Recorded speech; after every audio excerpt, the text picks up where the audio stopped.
प्रिय दर्शक, आज हम गीता में जो विराट रूप दिखाया था उसकी आज पर्दाफाश करने जा रहा है। क्योंकि आज मेरे साथ मेरे गुरु जगत गुरु तत्वदर्शी संत रामपाल महाराज जी स्वयं ही काल का बारे में आज बताएंगे। काल कौन है, इनका मंत्र क्या है, इनका भक्ति करने से जीवों को क्या लाभ होता है, आज इस वीडियो में हम पर्दाफाश करने जा रहा है। दर्शक, आपसे मेरा यही रिक्वेस्ट है कि आप वीडियो को अंत तक देखें और चैनल को जरूर सब्सक्राइब करके रखें, क्योंकि ऐसा वीडियो आपको मिलता रहेगा।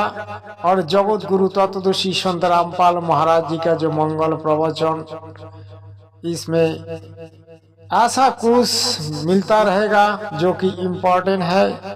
तो चलिए आज वीडियो को स्टार्ट करते हैं।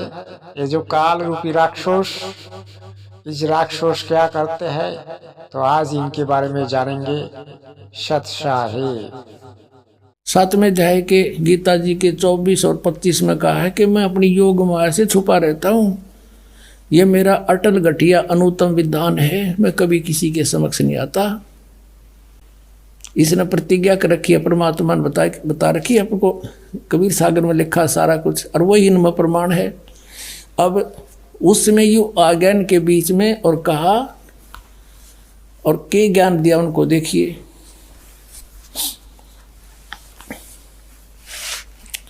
ये है विद्वेश्वर संहिता संक्षिप्त शिव पुराण पृष्ठ 24 पे। ये है वो शिवलिंग, यानी सतम तेजों में सतम ब्रह्मा और विष्णु के बीच में खड़ा कर दिया।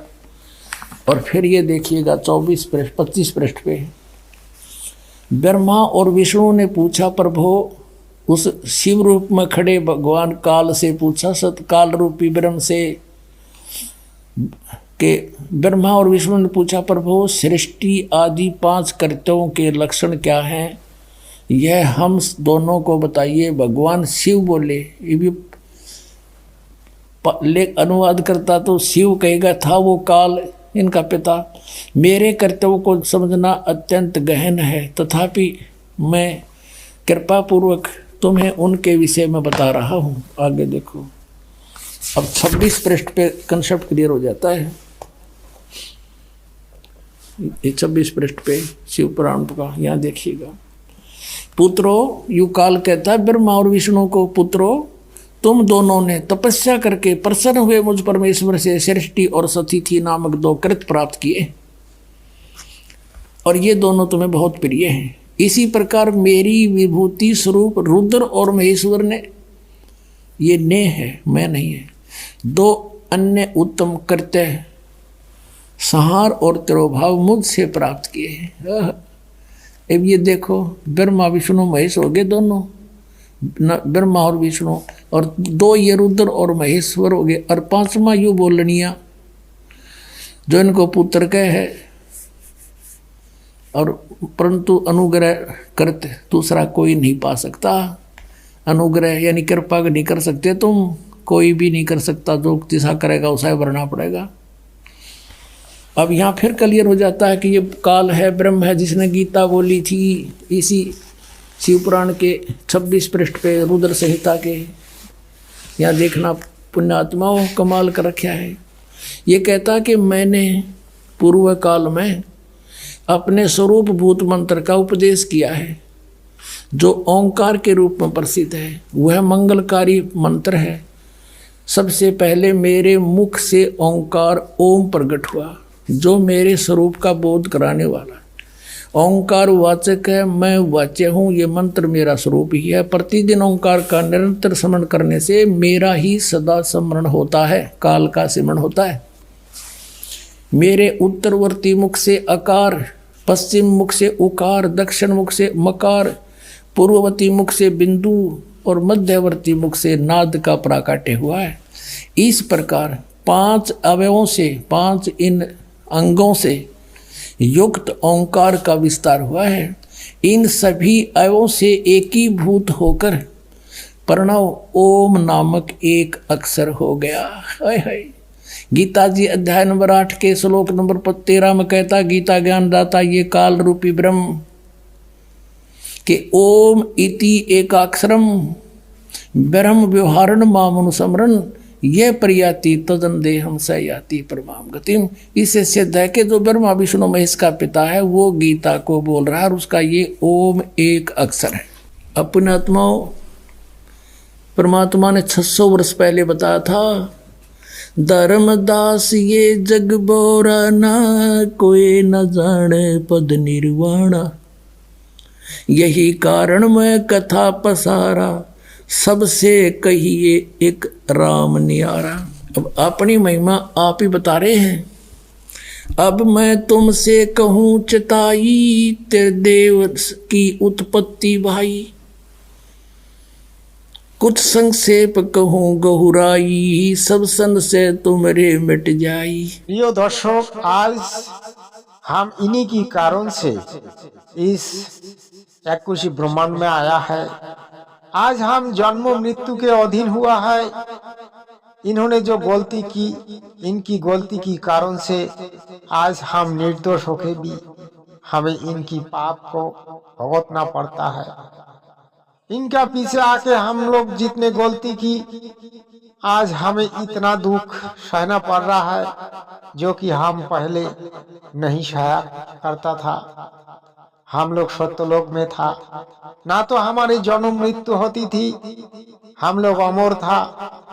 आज उस महासुख को छोड़कर इस काल लोक में आके हमें ना जाने कितने दुख उठाना पड़ रहा है।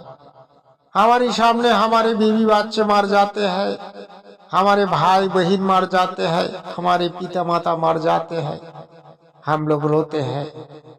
लेकिन इनका जो नियम है, यहाँ जो भी जन्म लेता है फिर मरता है, फिर मरने के बाद फिर जीवात्मा फिर पुनः एक शरीर को प्राप्त करते हैं। और इन्होंने इतनी सारी जीवों को उत्पन्न की जो कि 84 लाख जोनी बना के ये हमें भ्रम में डाल दे रखा है। ना जाने हमें कितने बार कुत्ते गाधा की जन्म हो चुके हैं, ना जाने कितने बार हमें समुद्र किस रूप से जन्म लेना पड़ा।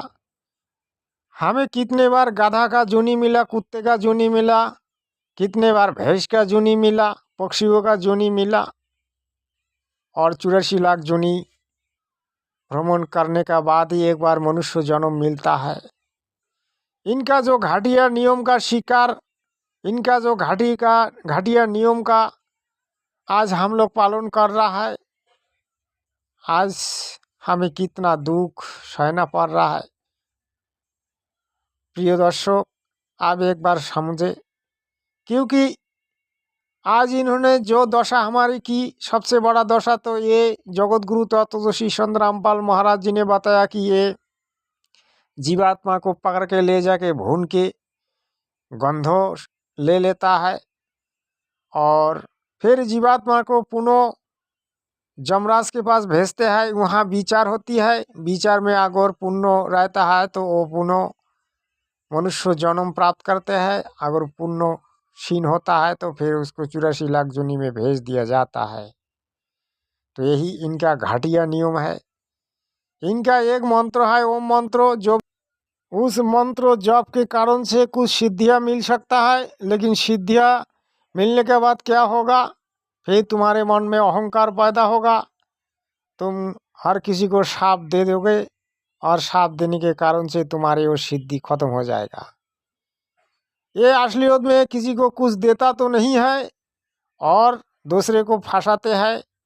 इनका जो काम है सिर्फ जीवों को नुकसान पहुंचाना। और जैसे कि हम बकरा बकरी पालते हैं, गाय भैंस पालते हैं, ऐसा ही ये हम लोगों को यहाँ पाल के रखता है अपने काम के लिए। भगवान करे इनकी घाटिया नियम बंद हो जाए और परमात्मा की नियम लागू हो जाए, तो यही परम सत्य है। प्रिय दर्शक, आपसे मेरा रिक्वेस्ट है कि चैनल को सब्सक्राइब करे रखें और हो सके तो कमेंट में सत्साहे भेजे। जगत गुरु तत्वदर्शी संत रामपाल महाराज जी के लिए सत्साहे भेजे और मेरे गुरु जी की श्री चरणों का दास बनकर रहे। गुरु जी आज हम लोगों को मुक्त करने के लिए आया है, इसीलिए बंदी छोर कहा जाता है। असलियत में गुरु जी स्वयं ही परमात्मा है, लीला कर रहा है, सत्य है।